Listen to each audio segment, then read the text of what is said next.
요즘 미국의 정시 그야말로 혼란 일변도죠. 그죠? 예, 혼란 일변도입니다. 예, 저는 그 혼란 일변도를 보면서 야, 시장이 진짜 뭐 이런 수가 있느냐 이런 생각이 들 정도입니다.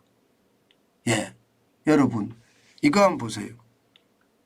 예, 이거를 보시면 여러분들도 놀라실 거예요.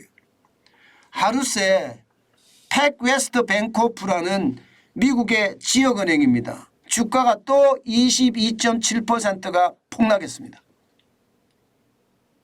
이게 뭐 좋아진다 이야기만 하지, 예, 이게 실제 현장에서는요 그런 일이 안 일어난다는 거죠. 나쁜 일이 더 크게 벌어진다는 이야기잖아요. 실제로 지표를 한번 보실래요?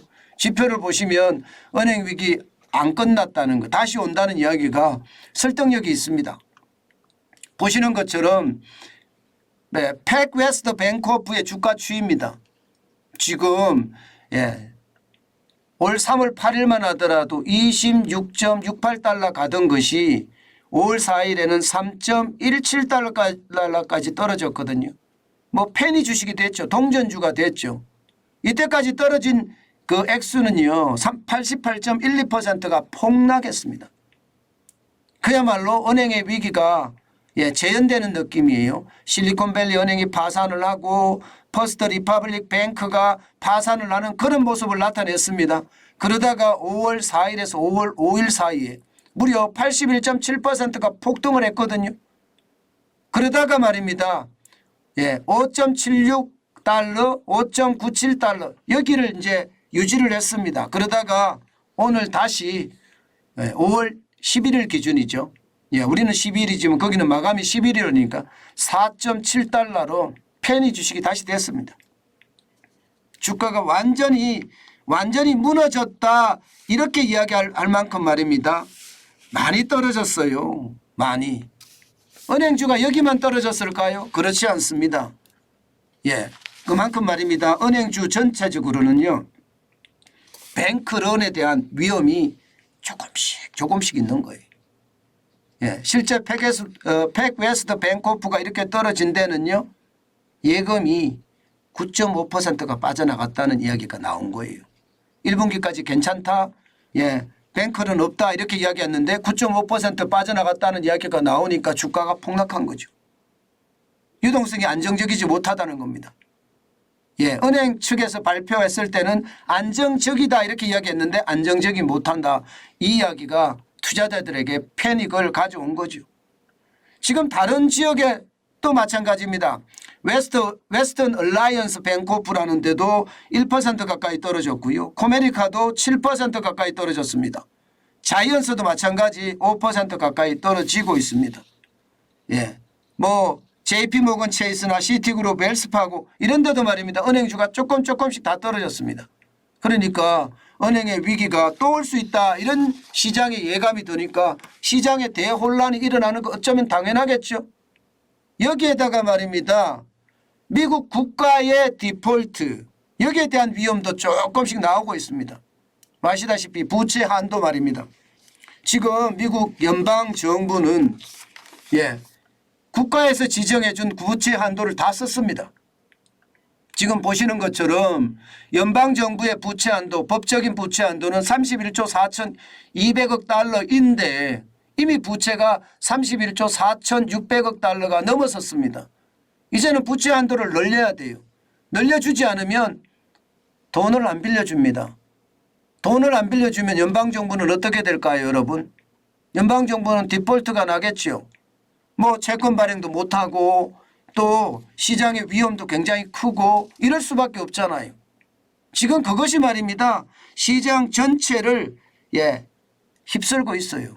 물론 저는 부채 한도를 의회에서 안 늘려준다 이렇게 생각은 안 합니다. 이게 항상 벼랑 끝 전술이라고 해서 끝에 가서 결국은 늘려주고 했는데 또 늘려줄 거라고 예상은 해요. 이게 정치적인 이슈니까. 그렇지만 시장에는요. 하루라도 이게 돈의 흐름이 바뀌면 위기가 올 수 있으니까 그 위기에 대한 이야기를 지금 하고 있는 거다 이렇게 생각합니다. 사실 생산자 물가가 많이 떨어졌잖아요. 생산자 물가가 지금 예상했던 것보다가 훨씬 더 많이 떨어졌습니다. 뭐 2%에 근접해 갑니다. 2%, 2.3% 떨어졌나? 2.3%인가요? 예.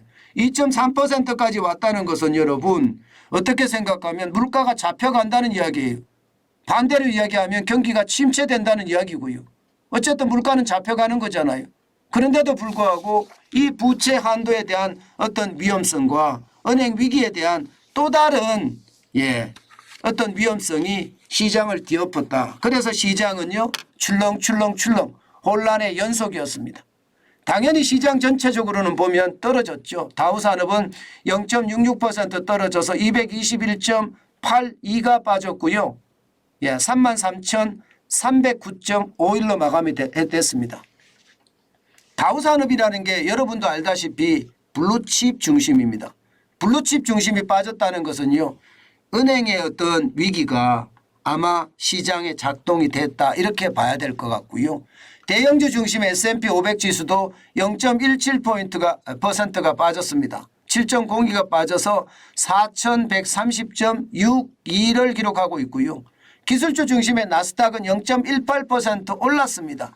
22.07이 올랐는데 12,328.51로 마감했습니다. 뭐 강보합이라고 이야기할 수 있죠. 강보합. 그죠? 시장은 결국 말입니다. 전체적인 흐름을 보면 혼란 그 자체다 이렇게 이야기할 수가 있습니다. 여러분 우리 시장도 마찬가지일 겁니다. 결국 말입니다. 우리 시장도 변동성의 어떤 시장의 어떤 모양새를 계속 가져갈 겁니다. 그만큼 변동성은요. 전문 투자자들의 영역이다. 그 말씀 다시 한번 올립니다. 늘 조심하시고 조심하라는 거. 제가 돌다리를 건너가지 말라고 하잖아요. 차라리 텐트를 치고 돌다리 앞에 기다리라고 이야기하죠. 심지어 말입니다. 언젠가는 돌다리 앞에서 캠핑을 할 것이 아니라 집을 지어야 될지도 모릅니다. 그만큼 말입니다. 변동성이 굉장히 심합니다. 이런 시장에서는요. 내 일에 충실하면서 현금을 쌓아가는 것. 그렇지만 시장의 흐름을 놓치진 않아야 되니까 한 주씩 저축하는 것. 그것만 저는 시장에서 통용이 된다. 그 말씀 다시 한번 올립니다. 시장의 변동성이 클 때 우리는 조심 또 조심하는 거 잊지 마시기 바라겠습니다.